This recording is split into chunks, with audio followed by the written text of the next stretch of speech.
Continuando con la información en JNE Noticias, y tenemos ya en compañía en nuestro set al politólogo Fernando Tuesta Soldevilla, catedrático de la Universidad Católica del Perú. Bienvenido. Muchas gracias por la invitación. Justo hoy día comentaba en su columna cuál sería el escenario de no hacerse los cambios que se están solicitando dentro del proyecto de reforma electoral en base a lo que se viene, que son las elecciones regionales y municipales. Bueno, hay una serie de problemas. Uno de ellos es el referido a las famosas dádivas o entrega de dinero o bienes de parte de los candidatos a los electores. Esto es parte del paquete que modificó la ley de organizaciones políticas el año pasado en medio del proceso electoral. La 3414. Y que trajo tantos problemas. Dentro de este paquete, en realidad el que puede tener, yo diría en realidad el que va a tener efectos negativos en la elección regional y municipal del próximo año, es el artículo 42, justamente referido a las dádivas, para que los televidentes conozcan este artículo. Lo que señala es que los candidatos no pueden entregar dinero, bienes, artículos, etcétera, porque eso está terminantemente prohibido, sino solamente aquellos que tienen que ver, digamos, con meramente propaganda electoral o merchandising, ¿no? Hasta un tope del 0.5 de la UIT, de la Unidad Impositiva Tributaria. Más o menos era como 20 soles, creo que, ¿no? Sí, más o menos, digamos, el próximo año será un poquito más, pero digamos, por ahí. ¿No? ¿Cuál es el tema? El tema es varios. Se parte de la idea que los candidatos, en aras de conseguir votos, entregan a la gente una serie de regalos, incluso también ofrecen lo que probablemente no puedan cumplir, con el propósito de ganar votos. Y entonces esto sería una malformación del desarrollo de la campaña. Digamos que se desvía. Se desvía el propósito, ¿no? Porque en general los candidatos debieran entregar sus propuestas, etcétera. Y entonces hay esta pretensión que se materializó en la ley de regular este aspecto de la realidad. Pero acá hay dos temas. Uno es que no toda la realidad se puede regular, y dos, se parte de un criterio falso, porque en realidad no hay nada y no hay ningún estudio empírico que pruebe que cuando yo te regalo, tú vas a votar por mí. Porque para empezar el voto es secreto. Hay algunos trabajos, sobre todo el de Paula Muñoz, que es una politóloga con una tesis doctoral, donde prueba justamente que eso no es así. Y entonces, es cierto que a nadie gusta que se esté entregando regalos en vez de ideas. Pero ha habido todo un proceso en donde probablemente el fenómeno es al revés. Y tomando en cuenta que el elector es muy volátil también. Por un lado, pero por otro lado, la gente, el elector va y le pide al candidato, dame algo. Y le dice, probablemente sea de manera directa o por su aplauso, yo te lo devolveré con el voto. Pero pasa ese candidato, viene otro y le dice exactamente lo mismo. Entonces, lo que se cree que es una manipulación del candidato es en realidad a la inversa, una manipulación del elector, que al final puede que no vote por ninguno de los que le dio absolutamente nada. Entonces, ciertamente, este es algo que puede molestar, etcétera, pero no como para colocarlo en una ley, y menos de la forma como se ha colocado. ¿Por qué?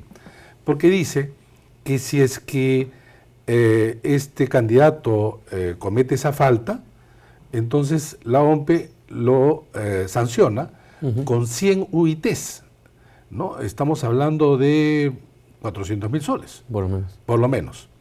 Pero además el Jurado Nacional de Elecciones lo excluye del proceso. El tema, hay dos entonces partes. Uno, la OMPE tendría que, para realizar bien su función, multiplicar su personal. Porque estamos hablando que en elecciones regionales y municipales van a haber alrededor de 110.000 candidatos. 110.000, 115.000 por lo menos candidatos. Digamos, pero por ahí estamos hablando de una cantidad muy grande entre candidatos a gobernadores, a consejos regionales, alcaldes municipales y distritales, concejales, regidores, que todos se despliegan por todo el país a hacer campaña.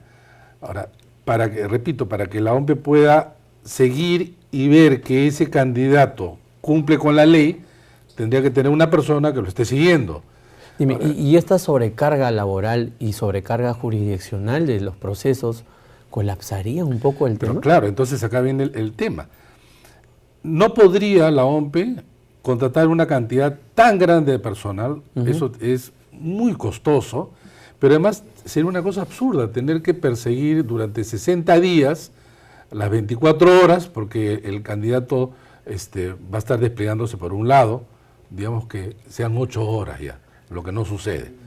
Eso ya, una persona, un candidato, porque como eso no lo puede hacer, ¿qué va a hacer la OMPE? Va a hacer una muestra, va a hacer una fiscalización inopinada, llega por ahí, y si es que ahí no pasa nada, va a ocurrir que un medio de comunicación va a denunciar que en tal sitio hay, o si no, va a ocurrir que un ciudadano toma una foto, un video, pero el tema es que es altamente subjetivo. ¿Por qué?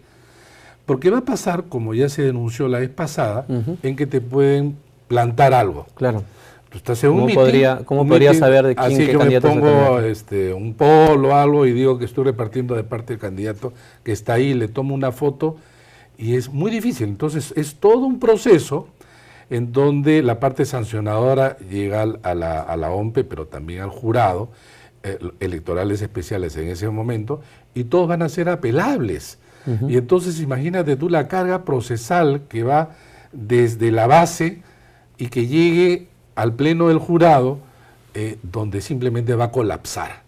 Y una pregunta, ¿y se tergiversaría la campaña electoral? Porque dejaría de ser una campaña de propuestas para convertirse en una campaña en que yo te fiscalizo y tú me fiscalizas. Acuchillamiento. O sea, yo candidato, ya ocurrió, voy a hacer todo para acusarte a ti, y tú a mí y al tercero. Y entonces efectivamente vamos a estar nuevamente como en el 2016, pero peor, en donde los procesos sancionadores pasan a ser el centro de la campaña. Y no tanto lo que la gente quiere, que es escuchar, sobre todo a sus autoridades más cercanas, sea alcaldes y también gobernadores, sobre cómo le solucionan las cosas de su barrio, de su población, y en consecuencia también la vida de ellos y de sus familias. Pero además, repito, es altamente subjetivo, porque por ejemplo, ¿qué 20 soles, imagínate? Que se regale X cantidad de cosas, el de la OMPE tendría que valorizar si no es 19.90, porque si es 20.05, debiera de sancionarlo. Estoy llevando al extremo, pero es parte de una situación. Digamos, la situación. Pero podría ocurrir. Sí. Pero lo otro que podría ocurrir es lo siguiente. ¿Cuánto dura un proceso sancionador? Yo he puesto en mi artículo 15 días, dura más. Pero digamos, corriendo, 15 días si va solo. Te imaginas eso multiplicado, pero viene el tema.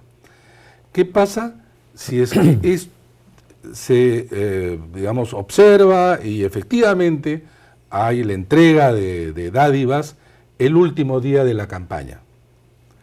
Y que esa persona, ese candidato, gana las elecciones.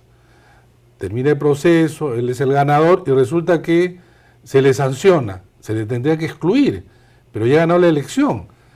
Entonces esto traería serios problemas. Además, en elecciones regionales hay 2 vueltas. Imagínate que eso ocurra con los 2. Entonces, yo no estoy poniendo cosas que no van a suceder, es altamente probable. Sí, hoy día en su artículo de ustedes lo ha planteado muy bien el tema de que hay diferentes escenarios que están un poco... sumamente peligrosos. Que pueden peligrar, obviamente, el desarrollo correcto del proceso electoral. En el código electoral que propone el Jurado Nacional de Elecciones, inclusive el presidente en una de sus últimas declaraciones ante la prensa comentó que propondríamos una especie de gradualidad con el tema de las dádivas. Bueno, ahí es el otro tema. Dicho esto, sin embargo, es claro que es popular.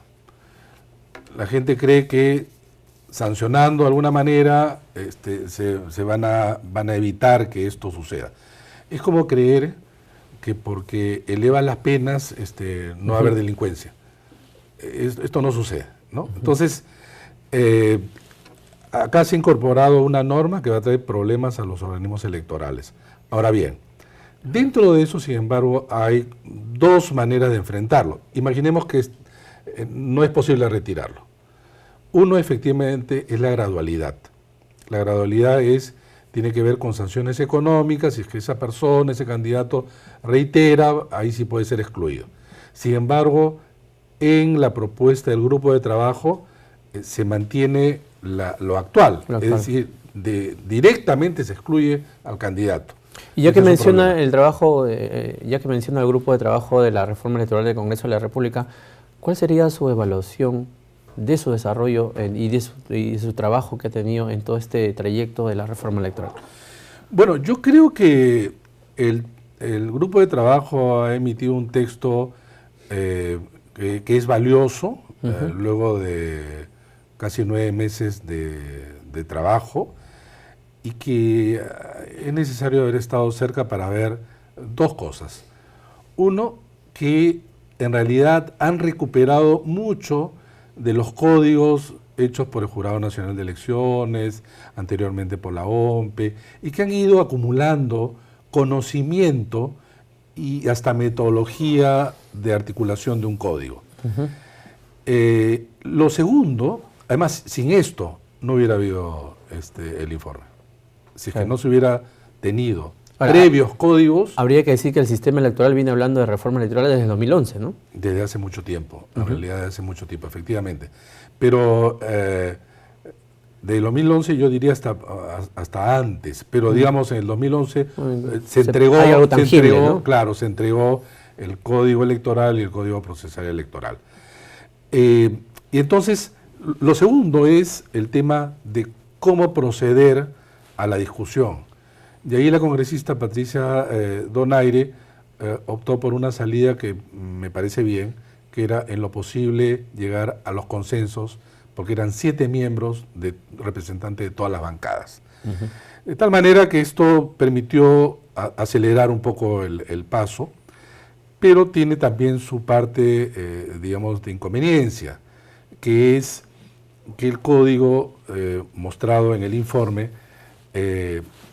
muchas veces no se encamina por algunas modificaciones que yo diría mucho más radicales, que efectivamente conviertan el código en un código reformador, ¿no? Y entonces, nuevamente, por llegar a los consensos. Pero esto no quita que el informe, una vez que pasa a la Comisión de Constitución, debe constituirse en el texto matriz, ¿no? Y en donde además se puedan discutir una serie de artículos, por ejemplo, como el de dádivas, que es uno, ¿no? Entonces, tenemos financiamiento claro, público, democracia directa, democracia pero siendo muchos, no quiere decir que se tenga que discutir los 423, porque ya hay muchos artículos que forman parte de esta acumulación de conocimiento y propuestas que han hecho los organismos electorales, sobre todo en la parte procedimental. Y entonces eso casi los congresistas no han tocado, y yo creo que está bien, porque desconocen y han, digamos, optado por los organismos electorales, si han colocado esto, quiere decir que así lo necesitan.